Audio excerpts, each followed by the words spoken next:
agora a fixação da pena do réu Alexandre Ramagem Rodrigues. Recordando que, em relação ao réu Alexandre Ramagem Rodrigues, a turma decidiu, nos termos do parágrafo 3º do artigo 53 da Constituição Federal, a partir de resolução da Câmara dos Deputados, suspender os 2 crimes relacionados a dano, o dano e a deterioração do patrimônio público, restando os 3 crimes: organização criminosa, tentativa de abolição violenta do Estado Democrático de Direito e golpe de Estado.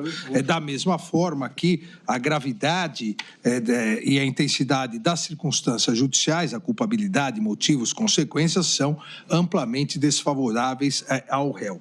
Delegado de Polícia Federal, diretor da Agência Brasileira de Inteligência, ou seja, mostrando novamente aqui o que já foi amplamente debatido na semana passada e nessa semana, é que houve essa cooptação do Estado brasileiro para que um grupo político se mantivesse no poder.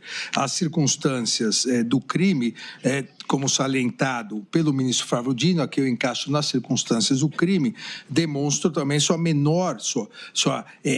atuação menos efetiva no segundo semestre, principalmente de 2022, quando disputou as eleições e hoje é parlamentar, é deputado federal. O que não afasta serem desfavoráveis às circunstâncias judiciais, uma vez que já tinha montado aquele esquema da BIM paralela. Mas, realmente, nas circunstâncias do crime, eu valorei essa observação importante do ministro Flávio Dino.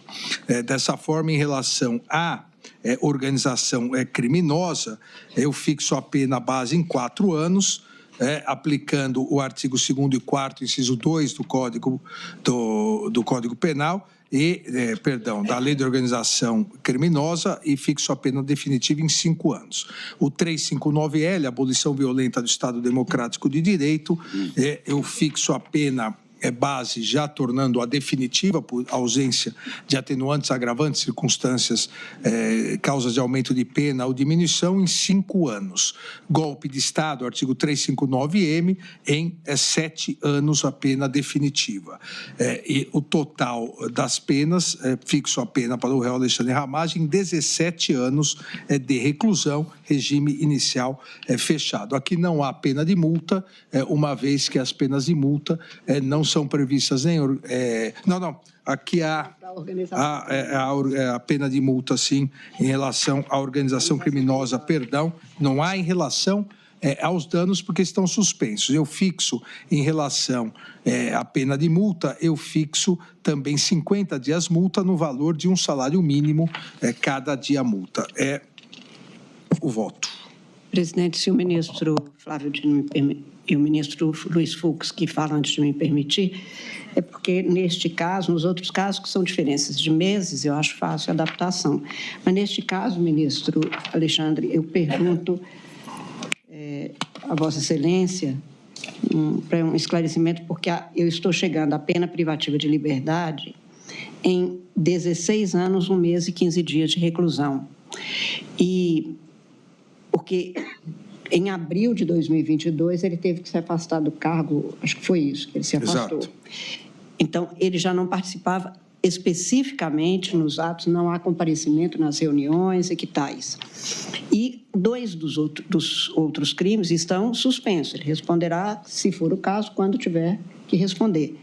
Então, a minha dosimetria não chega aos 17 anos, chega, como eu disse, a 16 anos, 1 mês e 15 dias de reclusão e ao pagamento de 18 dias multa, exatamente por essa participação, que não é durante todo o período, ainda que ele possa ter participado a latere ou informalmente, mas não há uma comprovação efetiva disso, e por isso é que a pena aqui está dando a diferença quase de 1 ano, praticamente 1 ano. A Vossa Excelência é 16 anos, 1 mês e 15 dias. 16 anos, 1 mês e 15 dias. Ministra Carmen, se eu adequei ao ministro Flávio Ia ficar muito qual mal. a possibilidade, com todo respeito, ministro Flávio, qual a possibilidade da não adequação? Até porque não foi o ministro Flávio que me deu posse no Supremo Tribunal Federal, não foi meu vice no Tribunal Superior Eleitoral. Então, aqui, enquanto Vossa Excelência falava, eu fiz um cálculo rápido aqui, proporcional, eu havia fixado 5 anos para a abolição violenta do Estado Democrático de Direito e 7 anos para golpe de Estado. Então, eu vou me adequar fixando... Talvez seja isso. Acho que essa foi a diferença. Então, eu fixo em 4 anos, 3 meses e 15 dias a abolição violenta, e isso dá exatamente aqui pelos meus cálculos. Depois eu vou rever. Eu passo para Vossa Excelência a minha também. 16 anos, 1 mês e 15 dias, eu vou aderir à propositura da ministra Carmen Lúcia. Aliás, o ministro Flávio já tinha mesmo feito a referência de que, durante uma etapa, havia necessidade de uma adequação sobre essa participação. Muito obrigada, ministro. Daria posse a Vossa Excelência de novo, se tivesse oportunidade. Agradeço. Eu gosto dessas... Espero não precisar tomar posse novamente. Não aqui, mas quem sabe em outro lugar. Vai que tem aí um... Ministro Alexandre, o voto de Vossa Excelência, então, a pena final fica em...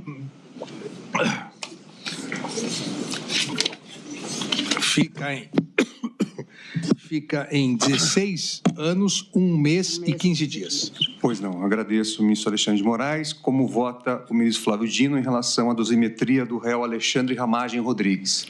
Presidente, sendo o último instante que participo desse julgamento, faço questão de dizer que... Ministro Flávio, ainda não é, porque tem uma sequência ainda de sanções. Então, porque tem a perda de cargo, etc. Mas, em relação aos réus individualmente, eu gostaria apenas de assinalar que, sendo um deputado federal, mando uma mensagem muito fraterna e de muito respeito ao Congresso Nacional. Tive a honra de integrar 2 casas parlamentares e desejo muito vivamente que aquela instância e a política, de um modo geral, continue viva, porque é, de fato, o coração e pulmão da democracia e capaz de atenuar ódios. Diferente do que alguns pensam, a hiperjudicialização da política é uma anomalia. Não é um sinal de vitalidade da democracia, é um sinal de falha da democracia no que se refere à instância política. Por que nós estamos aqui dirimindo leis, ações penais, conflitos partidários, ações diretas de inconstitucionalidade toda hora? É porque nós escolhemos, como impropriamente alguns chamam de ativismo judicial? Não, os feitos entram por estas portas, por essas janelas. E, de fato, isso é uma contra-utopia. O Poder Judiciário não é instância de solução de todos os problemas do mundo, da sociedade, do mercado, muito menos da política. Então, com muita, de fato, com uma nota de lamento, que estamos aqui a julgar um deputado federal, qualquer que seja ele, com suas virtudes e defeitos, que com certeza esse senhor tem, mas neste caso o Ministério Público propôs a fatos, a provas, a necessidade do Supremo cumprir o seu papel.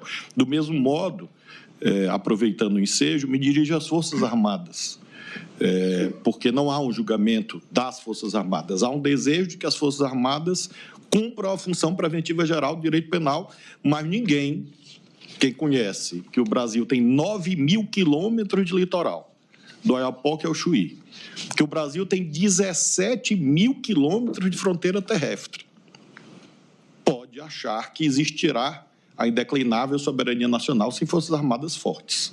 Então, não há nenhuma mensagem aqui de enfraquecimento dessa instituição tão relevante para a democracia. E há, de fato, um desejo de que não haja mais, de fato, a necessidade da propositura de ações penais contra altíssimos escalões das Forças Armadas no nosso país. De um modo geral, claro, desejamos que os ditames da hierarquia, da disciplina, que estão no famoso 142 da Constituição, sejam de fato cumpridos em relação ao poder máximo, que é o poder civil.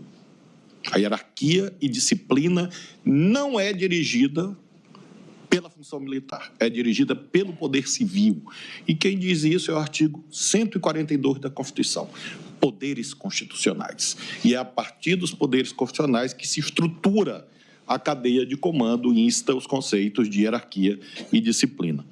Eu homenageio também, senhor presidente, o professor Dr. Paulo Gonet, titular da ação penal, o fez com caráter técnico, discrição, respeito aos direitos fundamentais e, sem dúvida, cumpriu, na minha perspectiva, muito bem o seu papel, sem histrionismo, sem virulência, mas com ponderação e assentado no parâmetro das leis. E, por isso, eu homenageio Vossa Excelência.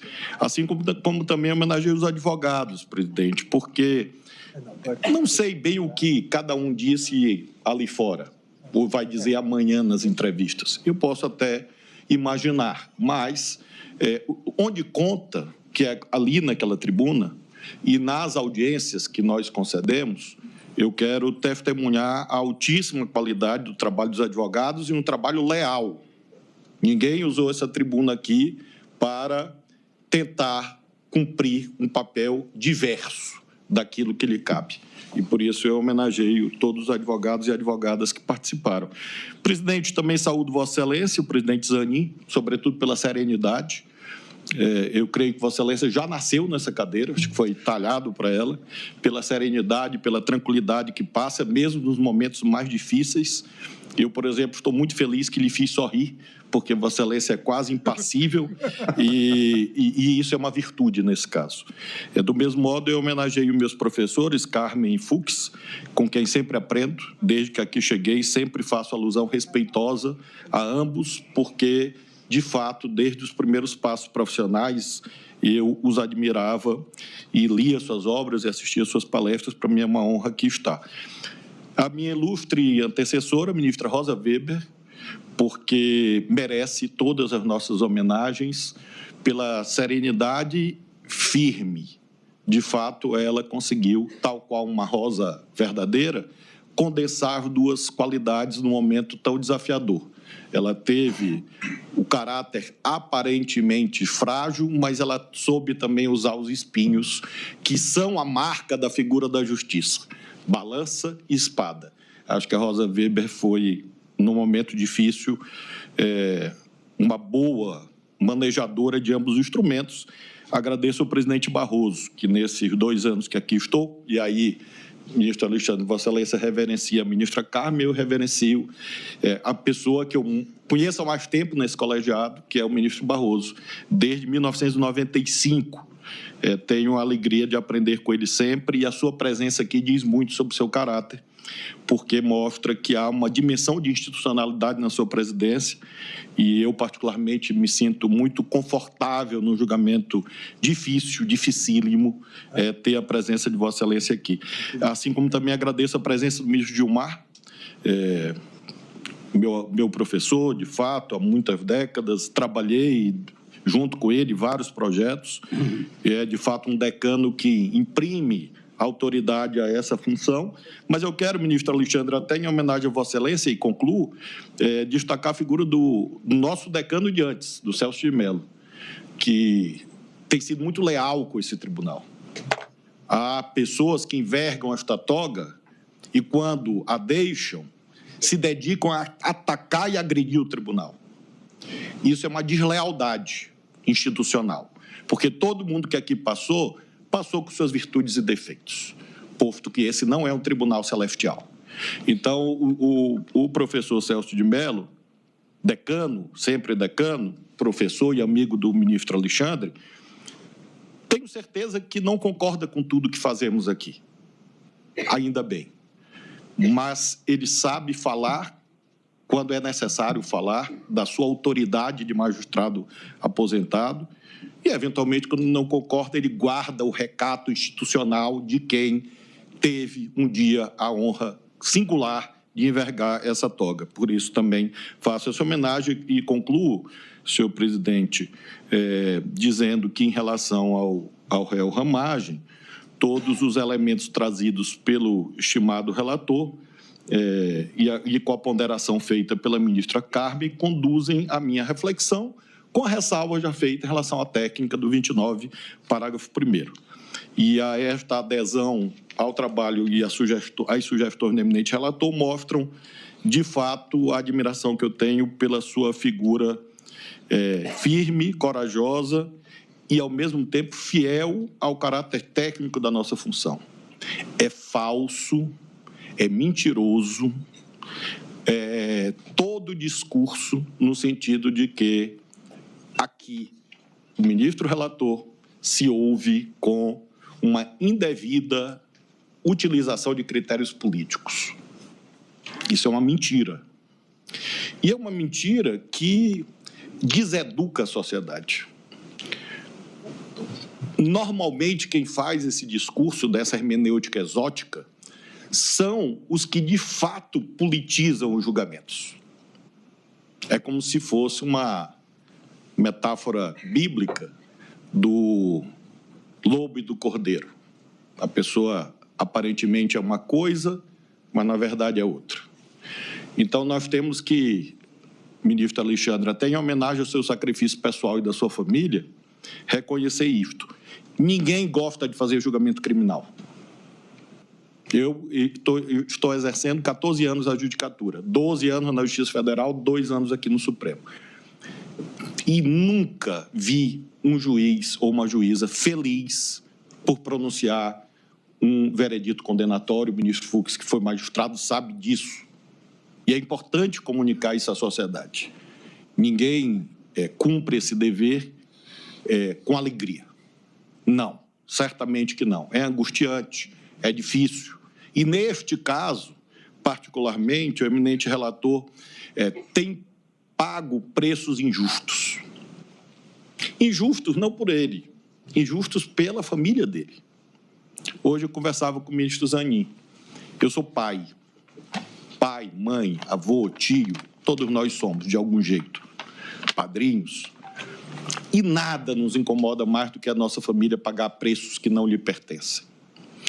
Então, o ministro Alexandre, a essas alturas, detentor de uma trajetória vitoriosa em vários cargos, consegue lidar com tudo, menos com o preço que a família paga. Assim é também em relação a mim. Minha esposa aqui está e sabe disso e acompanha essa angústia. Então, eu sei que o ministro Alexandre vê aqui como um ponto de chegada, mas há outros julgamentos, outras tarefas. Sua Excelência vai assumir no dia 29, para nossa alegria, a vice-presidência do tribunal, mas creio que é um ponto alto da sua trajetória e por isso eu homenageio, coisa que normalmente não é muito comum no nosso meio.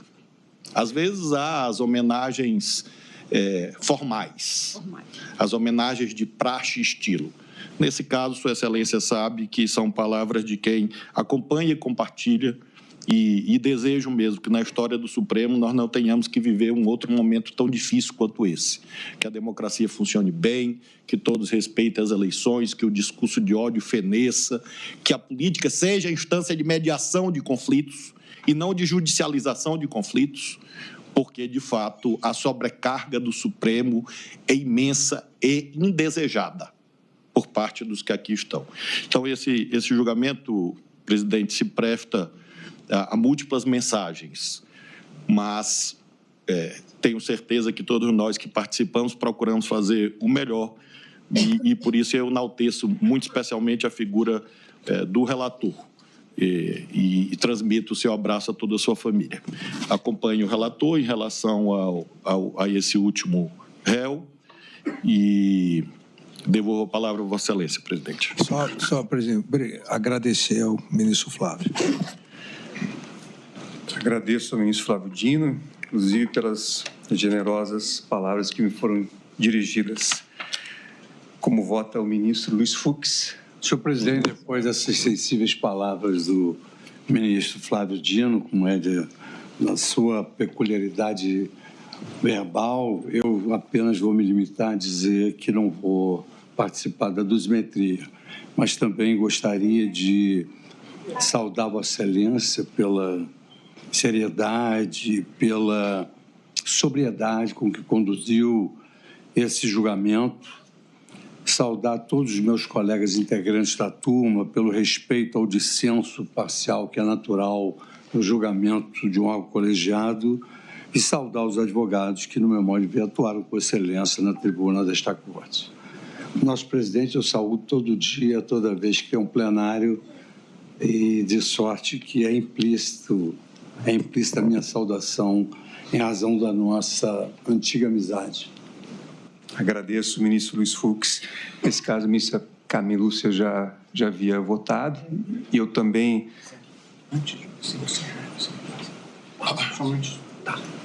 Eu também estou acompanhando aqui o eminente relator em relação a essa dosimetria.